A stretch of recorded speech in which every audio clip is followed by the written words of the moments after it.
The air on the porch of Blackwood Farm tasted of damp earth, sweet hay, and the deep, metallic peace of the lake. It was a taste I had craved for 15 years, a flavor profile so antithetical to the recycled, server room air of my former life that it felt like a sacrament. That old life had a smell too burnt coffee, the ozone hum of overheating electronics, and the faint, coppery scent of anxiety.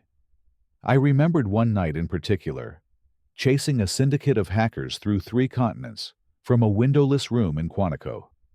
My eyes burned. My spine was a question mark, and the only view was a cascading wall of code. It was on that night, staring at the meaningless glow of a vending machine at 3 a.m., that the dream of this porch became my only religion. This inherited patch of soil and water wasn't just a retirement plan. It was my salvation. The place I had promised myself I would finally let my shoulders drop from their permanent position up around my ears. My father, Marcus, sat in the adjacent rocking chair, his silence as comfortable and worn as the old wood beneath him.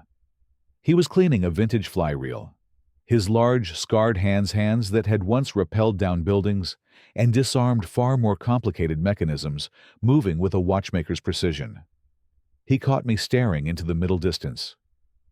"You're 1,000 miles away, Alex," he said, his voice a low rumble. "Don't bring the ghosts here. They don't like the water." I gave him a weak smile. He knew. He had his own ghosts, from Bogota to Berlin, and he knew they hated the quiet. My mother, Helen, was visible through the screen door, humming to herself as she cross-referenced heirloom seed catalogs at the massive oak table. Her analytical mind, which once mapped threat networks for the agency, was now joyfully lost in the complex genetics of tomato propagation. For her, this wasn't retirement. It was a redeployment of her formidable intellect to a target that brought life instead of predicting death. My sister, Chloe, was down by the water's edge, skipping stones with a ferocious, competitive energy. Each stone was a report filed, a warrant served, a door kicked in. I knew she was the most restless of all of us. Her ATF-honed instincts ill-suited to the slow rhythm of the seasons. We were the Blackwoods. We were retired. We were, for the time being, pretending to be boring. The farm had been in our family for over a century, a green, sprawling anomaly that predated everything around it. In the last decade, a developer had bought the surrounding land and sculpted it into Heron Lake Estates, an exclusive, beige-toned community of McMansions with perfectly manicured lawns and an HOA that governed with the iron-fisted zeal of a newly formed banana republic. Our 300 acres, including the lion's share of the lakefront, were grandfathered in, an island of rustic authenticity in a sea of synthetic stucco and oppressive conformity. We were exempt from most of the covenants, a fact stipulated in the original land sale documents, a copy of which was filed away in my father's steel lockbox. Peace, however, is a fragile commodity. Ours was shattered by the squeak of brand-new hiking shoes on our gravel driveway. A woman was marching towards us, clipboard in hand. She was a caricature of suburban authority, blonde hair, sculpted into a helmet-like bob that defied the gentle breeze, crisp white capri pants, and a polo shirt embroidered with the Heron Lake Estates logo. Her face was a mask of pinched disapproval, her eyes scanning our property as if assessing a crime scene. "Marcus Blackwood," she called out, her voice sharp enough to cut glass. My father slowly looked up from his reel, his expression placid. "That's me." "I'm Carol Covington," she announced, as if we should have known. "I'm the president of the Heron Lake Estates Homeowners Association." She stopped at the bottom of the porch steps, refusing to come closer, establishing a clear territorial line. "I've been receiving some complaints from your new neighbors." Complaints. My mother had appeared at the screen door, wiping her hands on an apron. Her smile was genuine, but a flicker of the old analyst surfaced in her eyes as she assessed the woman. Carol's eyes swept over our home with disdain. The barn, its classic red paint faded and peeling in spots, was a structure of beauty and history to us. To her, it was clearly an eyesore. Our mailbox, a sturdy, hand-carved wooden box shaped like a base that my grandfather had made, was a beloved family relic. To her, it was a violation. "Let's start with the mailbox," she said, tapping her clipboard with a perfectly manicured finger. Article 4, Section B of the Community Bylaws clearly states all mail receptacles must be the pre-approved, standard black metal model. Yours is a fish. She said the word fish, as if it were a particularly vile profanity. My father set his reel down. That mailbox was put up by my father in 1968.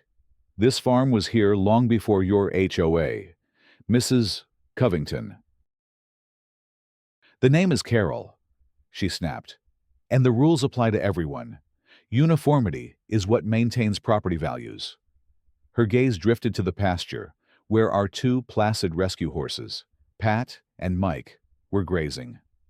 "Furthermore, livestock is strictly prohibited, and the grass in that field," she waved a dismissive hand, "is well over the 4-inch maximum height." Chloe had started walking up from the lake, her easygoing gait tightening with every word Carol spoke. "They're horses, not livestock, and that's a pasture, not a lawn," Chloe said, her voice dangerously calm. "They eat the grass.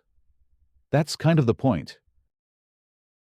Carol ignored her completely, her focus locked on my father. "You will receive a written warning in the mail detailing these infractions. You have 14 days to bring your property into compliance. Replace the mailbox, remove the animals, and mow the pasture. We also need to discuss the color of that barn. Barn red is not on the approved palette of earth tones." My mother stepped out onto the porch, her smile serene, but her eyes as cold as a January morning. "Ma'am, with all due respect, our deed exempts us from these specific cosmetic and agricultural covenants. We made sure of that when the development was planned." Carol Covington produced a tight, triumphant smile. "Actually, I've had our legal counsel review the documents. The exemptions are, in his words, vaguely worded. The board has decided to interpret them in a way that best serves the entire community. That means full compliance. Welcome to the neighborhood." She turned on her heel and marched back down the driveway. I watched her go, and a cold dread, a feeling I hadn't felt since my last day at the Department of Justice, settled in my stomach. It was the feeling of a system being weaponized, of logic being twisted to serve a tyrannical will. I had left that world behind, but it seemed to have followed me here, wearing the disguise of a suburban housewife with a clipboard. I looked at my father, and he gave a slow, almost imperceptible shake of his head. The ghosts were here. The first official notice arrived 3 days later, a crisp, cream-colored envelope bearing the Heron Lake Estates logo. Inside, on thick, self-important letterhead, was a list of our infractions, each with a corresponding fine: $100 for the mailbox, $200 for unauthorized livestock, and so on. The total came to $700, with a note at the bottom: fines will double for every 7-day period of non-compliance. I spread the letter on the oak table. For a moment, I wasn't in our sun-drenched kitchen. I was back in a sterile briefing room, looking at the first piece of communication from an extortionist, analyzing its tone, its threats, its psychological pressure points. A familiar headache, the kind that used to live behind my right eye, began to throb. I rubbed my temples, trying to push the old instincts down. I was a civilian now, a farmer. "This is insane," Chloe said, pacing the kitchen like a caged wolf. "Let me just go talk to her. A little off-the-record chat."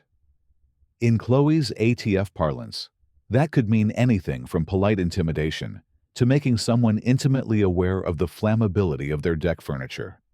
She needed action, a target she could see and confront. This paper warfare was anathema to her. "Negative, Chloe," my father said without looking up from the piece of wood he was whittling. "We follow protocol first. Escalation comes later, and only when it's controlled. You go in hot. You lose the moral high ground and give her exactly the ammunition she wants." My mother, who had been quietly absorbed in a catalog of heritage beans, sighed and pushed it aside. She walked over to a filing cabinet, a relic from my grandfather's time, and retrieved a thick, yellowed document. "Here it is," she said, her voice all business. The transition was jarring. One moment, she was a gardener. The next, she was the CIA's top analyst for Eastern European affairs. The original land sale covenant, Appendix C, Section 2. The property designated as Blackwood Farm shall be exempt from any and all association rules pertaining to agricultural activities, existing structures, and fixtures predating the establishment of the association. She tapped the paper. It's not vaguely worded. It's airtight. Her lawyer is either incompetent or lying. Or Carol is lying about what her lawyer said, I said, the familiar process of logical deduction, feeling like putting on an old, ill-fitting suit. A part of me, the part I hated, felt a cold thrill at the challenge. The larger part felt a profound sense of exhaustion. I had already fought these battles. Okay. No off-the-record chats.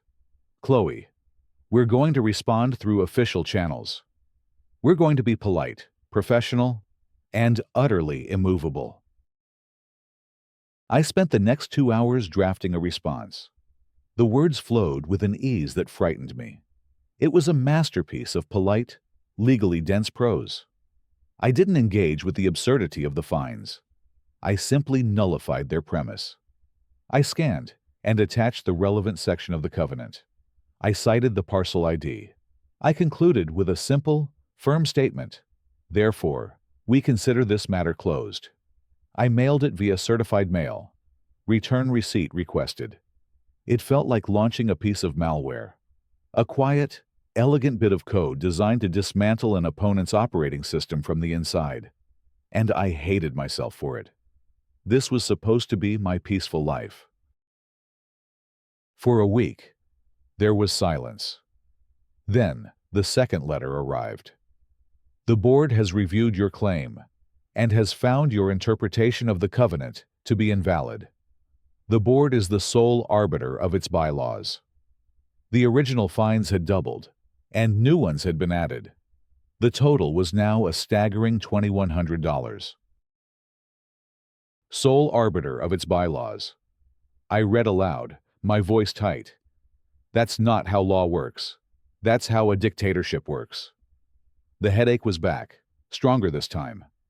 I felt a surge of pure anger, so intense it made me dizzy. This woman was methodically, deliberately trying to take my sanctuary away from me, piece by piece.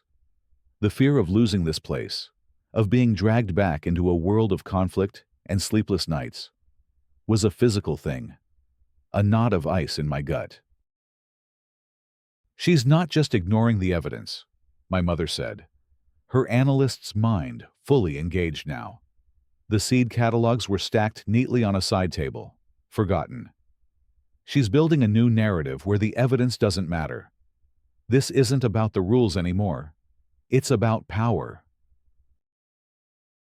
So, what's the next step in the protocol? Dad, Chloe asked, her eyes glinting. My father finally set his whittling aside. The small wooden bird in his hands was flawlessly detailed. The next step is intelligence gathering. We've made our position clear. Now, we observe the adversary. He looked at me. Alex, you're the paper trail expert. Keep documenting everything. He turned to Mom. Helen, I want you to profile the rest of the board. Who are they? What do they do? He looked at Chloe. You've got the best eyes and the least threatening smile. Go for runs. Be friendly. Get a sense of the community's mood. Find out who her allies are. My dream of peace was officially dead. The farm was no longer a sanctuary. It was our forward operating base.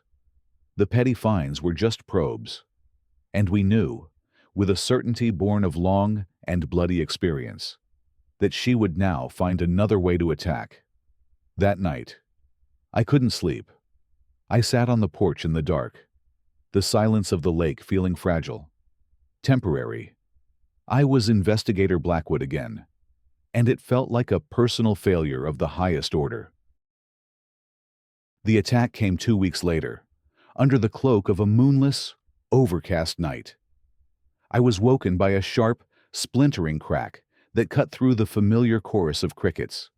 In an instant, I was out of bed, my heart pounding with an old, familiar rhythm. It was the same adrenaline spike I'd felt when a server alarm went off in the middle of the night, signaling a breach. My body remembered the threat even if my conscious mind wanted to deny it. I met my father in the hallway. He was already pulling on a pair of boots, his face a grim mask. Driveway, he whispered. We moved through the house with the silent, coordinated economy of a seasoned team. Chloe was already at the back door, a heavy mag light in her hand. I'm going out, she said. Wait for me, Dad commanded. Alex, stay with your mother. Lock the doors. I watched from the living room window as their flashlight beams cut through the darkness. My mother came and stood beside me, her arms crossed. This is a tactical error on her part, she murmured, her voice pure analysis. Property destruction is a criminal act. She's escalating too quickly, exposing herself. Dad's voice crackled over the small two-way radio.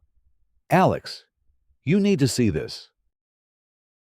The beautiful, hand-carved sign that read, Blackwood Farm, Est 1908, was in pieces on the ground. The main post was shattered, hacked at with what looked like an axe. Scratched deeply into the wood was a single word, comply. The sight of it, the crude violation of something my grandfather had made with his own hands, triggered something in me. I remembered a case file, photos of a journalist's apartment in Moscow, tossed and vandalized. The goal wasn't theft, it was psychological terror. To show that nothing was safe, nothing was sacred. I felt a cold, professional rage crystallize inside me. Chloe was crouched down, examining the splinters. Blade is about 3 inches wide, she said. All business. Dull in spots. This wasn't a professional job. It was frenzied. Angry. My father was studying the ground. Shoe prints. Small. Maybe a women's size 7 or 8. High-end athletic shoe. Call the sheriff, my mother said, her voice like ice. They'll file a report, I said, the bitter taste of experience in my mouth. Vandalism. No witnesses, no suspects. It'll go in a file cabinet. We still file the report, Dad insisted. It's part of the paper trail. Alex, you know this. He looked up at the house. And we upgrade our security. Helen, get online. Full perimeter system. High res. Night vision. Motion sensors. Alex, you know the tech. Get her the specs for a closed-circuit, encrypted network. Nothing that streams to a cloud. We keep the data in-house. The next day, while a bored-sounding deputy took a few notes and left, We went to work. I called a former colleague, Dave, who ran a private security firm. Dave, it's Alex. I need a security package. Think more embassy and less suburban dad. I thought you were off the grid, living the simple life, he said. The simple life is turning out to be more complicated than expected, I replied. While I handled the hardware, Chloe took on mobile reconnaissance. She had initially bristled at my father's order to just be friendly, seeing it as a passive role. But after her first day, she came back with a new energy. It's amazing what you can learn from the people who are paid to be invisible, she said, a spark of professional pride in her eyes. She'd gotten the life story of 3 gardeners and the complete social hierarchy of the neighborhood from a nanny pushing a stroller. She was building a human intelligence network, and she was discovering a talent for the subtle approach she never knew she had. She was evolving. Helen, meanwhile, had fully transitioned. The dining table now resembled her old office at Langley. It was covered in property records, printouts of social media profiles, and corporate registration documents for the board members' businesses. She had found her war, and her focus was terrifying. She uncovered something interesting about Carol. "Listen to this," she said one evening. 10 years ago, Carol and her husband lost nearly everything. They lived in a community called Whispering Pines. The HOA was corrupt, mismanaged the funds, and the whole place fell into disrepair. Property values plummeted. There was a class action lawsuit. The Covingtons were named plaintiffs. They blamed lax rule enforcement for their financial ruin. Suddenly, Carol wasn't just a power-tripping villain. She was a zealot, a true believer forged in the fire of financial loss. Her obsession with rules wasn't just about control. It was a desperate, pathological attempt to prevent her past trauma from repeating itself. It didn't excuse her actions, but it made her infinitely more predictable and more dangerous. The security installation was completed on a Friday. As the sun set, I sat in my new office, a small room I'd built in the barn, and watched the feeds on the monitor. Over 24 cameras, invisible to the naked eye, rendered our entire property in crisp infrared. It looked like the command center I had just escaped from. I had built a cage to protect my sanctuary. The irony was a bitter pill. Carol thought she was intimidating a family of peaceful retirees. She had no idea she had just kicked a hornet's nest and forced us to become the very people we were trying to leave behind. Having failed to intimidate us with petty vandalism, Carol shifted the battleground from the physical to the social. The Heron Lake Estates Community Facebook group became her personal weapon. It started with passive-aggressive posts about aesthetic charm and shared responsibility.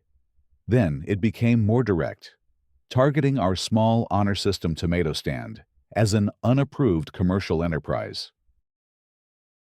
The slander reached its peak after a heavy rain, when some muddy runoff from our pasture trickled down the ditch beside the road. Carol posted a series of high-angle photos with a hysterical caption, "Disgusting health hazard." We have raw sewage from the illegal farm animals running into our streets and potentially contaminating the lake. I have already been in contact with the county health department. The post exploded. The word sewage set people off. The online vitriol was overwhelming. We were no longer just nonconformists. We were polluters, endangering their families. The social isolation was immediate. Conversations would stop when I entered the mail kiosk. Neighbors would glare at me from their cars. We were being systematically ostracized. Chloe was incandescent with rage. "I want to go on there and post the water quality reports we file with the state every year," she fumed. "I want to explain the difference between organic fertilizer and raw sewage." "No," my mother said firmly. her eyes still on the screen as she screen captured another libelous comment. You don't engage a propagandist on their own terms. You let them build their narrative. You let them create a mountain of lies. It makes the fall that much greater when you kick out the foundation. Then, Carol began to weaponize the authorities. The visits became a grim routine. A county code enforcement officer arrived to question our unpermitted barn. I presented him with the original 1923 permit. A health department inspector came about the sewage. My mother buried her in a mountain of water quality data and nutrient management plans. The fire marshal came to inspect our illegal burn pile. Each time, we were polite, professional, and armed with overwhelming documentation. Each official left, annoyed at the waste of their time.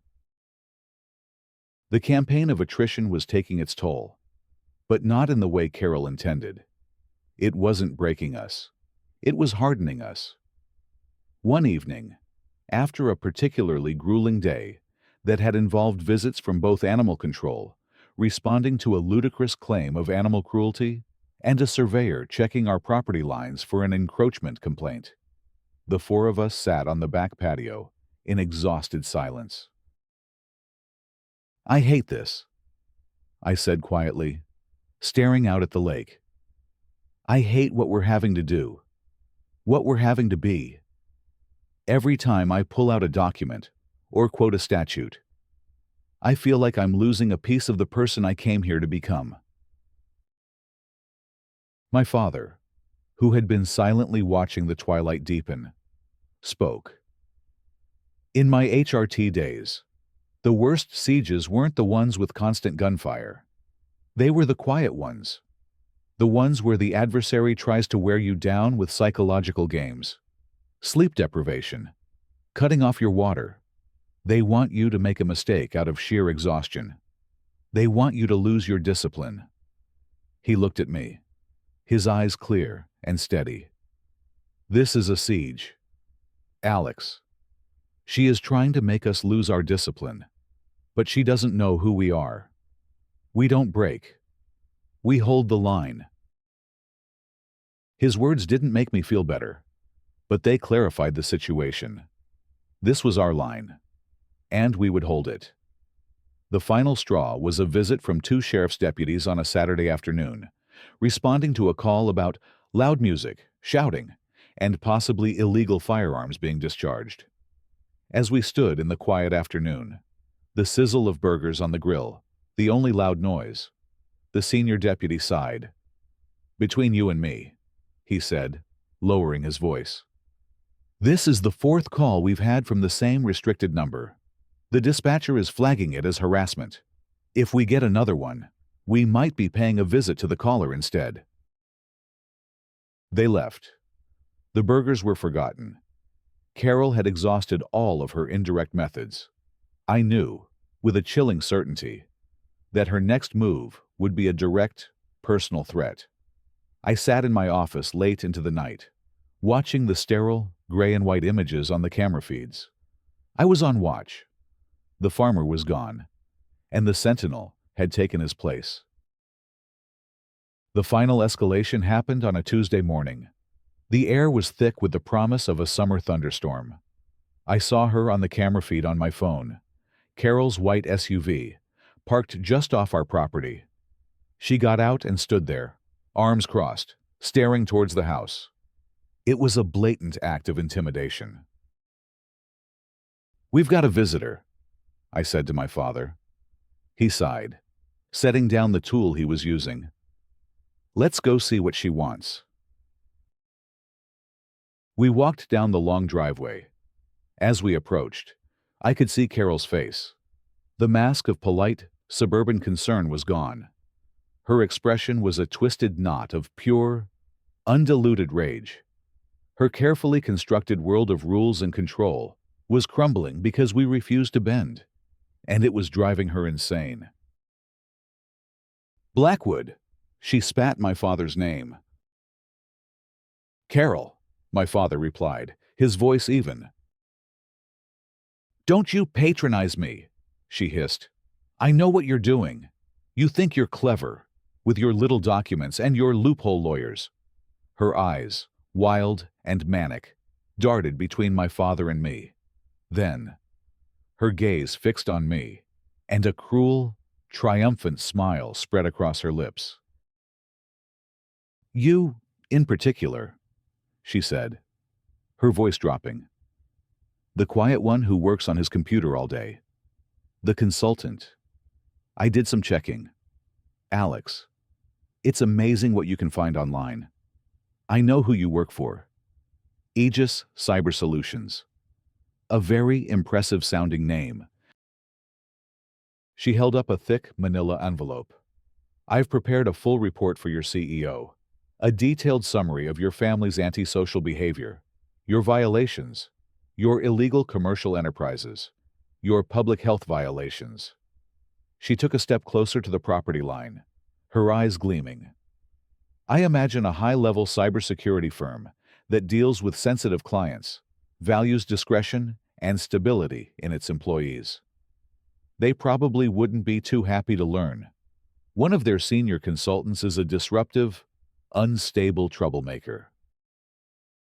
My blood turned to ice. She had found my professional cover. She was threatening my livelihood, my security clearance. This was the line. It would be a real shame, she continued, savoring the moment, if you lost your job over something as simple as a mailbox. It would be hard to afford this big farm without that fancy consulting income.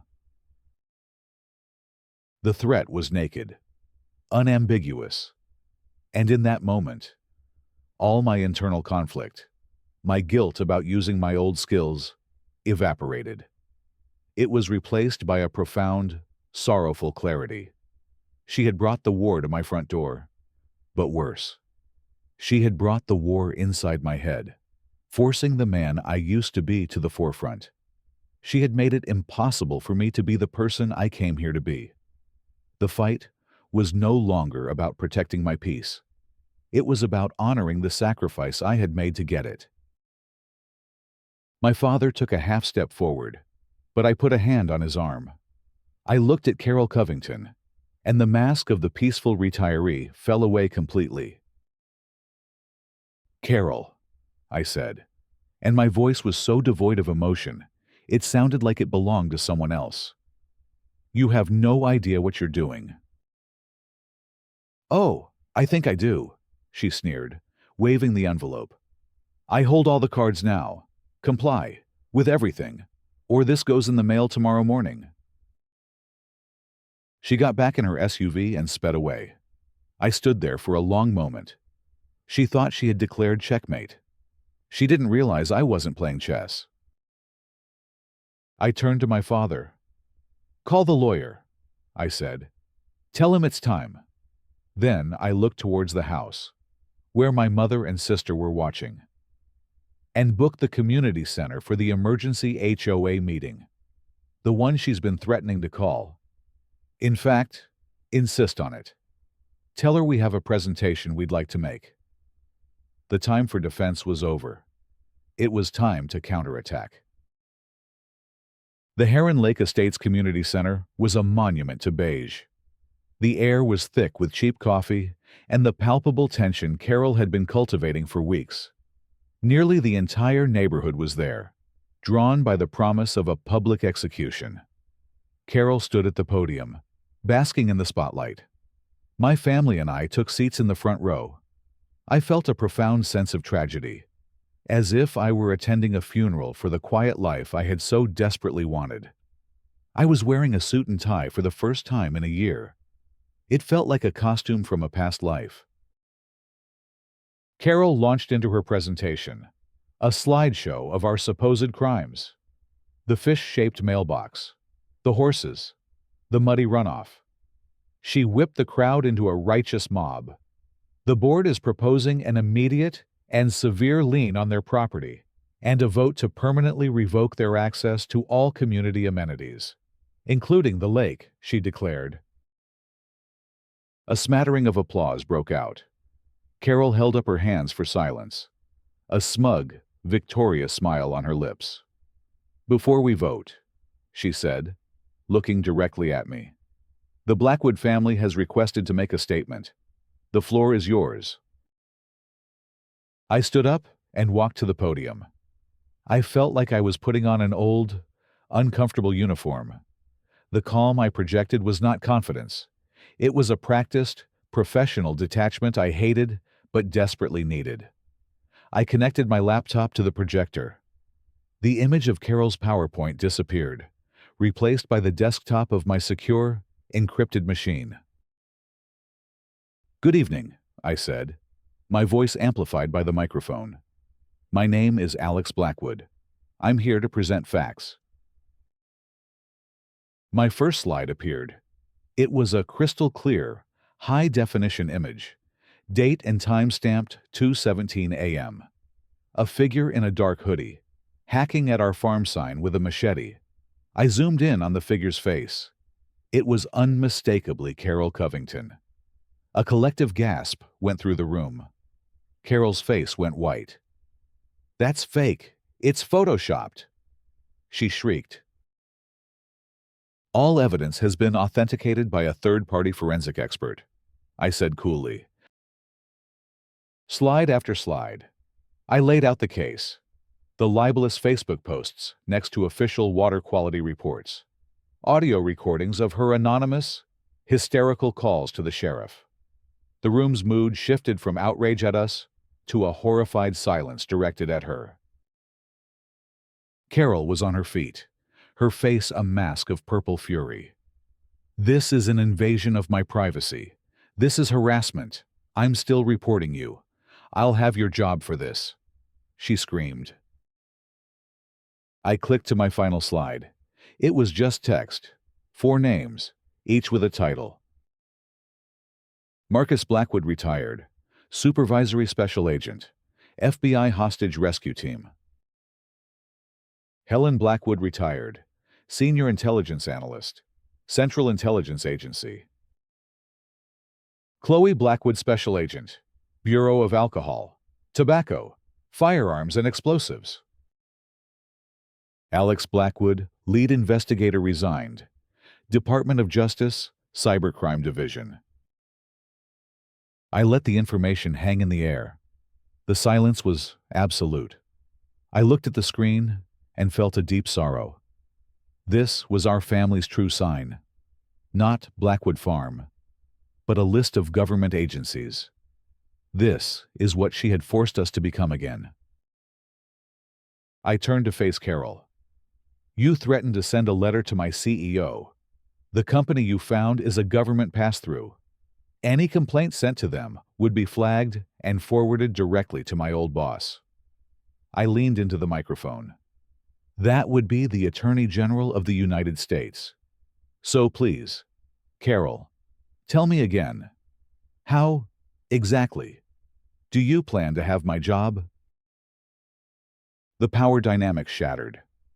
Carol stood there, her mouth opening and closing, her eyes wide with the dawning, catastrophic horror of her mistake. She hadn't picked a fight with a neighbor. She had tried to bully a den of lions. The aftermath was swift and surgically precise. The meeting disintegrated. The following morning, our lawyer filed a comprehensive civil suit against Carol and her husband. We also handed over a complete copy of the evidence to the county district attorney's office. Faced with incontrovertible evidence, Carol pled guilty to filing false police reports. The civil suit was even more devastating. The Covingtons were forced to sell their beige McMansion to pay the judgment. Within 2 months, they were gone. The HOA board dissolved and was replaced by a new, reasonable one.